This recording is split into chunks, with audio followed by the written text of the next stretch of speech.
As you say, the special commission was asked to investigate following a report in the Austrian media. The weekly newspaper Falter published an article back in April under the headline "We Were Broken," listing a catalogue of abuse and appalling practices at the State Opera's Ballet Academy in Vienna. It found that students had been mentally and physically abused, sometimes scratched until they bled, pulled by their hair, subjected to humiliating comments about their bodies, and that some students went on to develop bulimia and anorexia. Now, the commission investigated. It held 16 hearings, interviewed 24 different people, and its report has gone still further, and it's come out with this extraordinary finding that students were advised to start smoking to stay slim. We're talking here about children and adolescents between 10 and 18 years old. Also, that they'd been addressed by their first names, but also by their clothes sizes.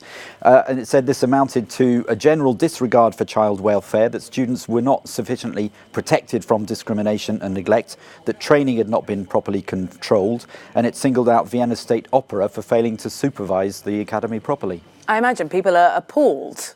Yes, there's been a reaction of shock and condemnation. The academy is one of the most prestigious in Europe.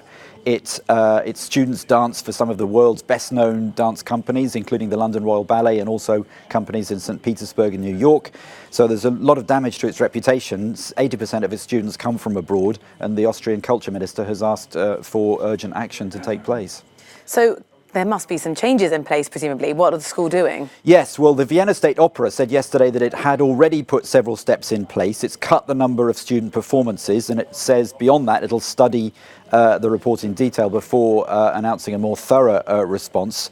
A lot of focus has been on the two teachers in particular at the academy. One was sacked early this year, another one has been suspended.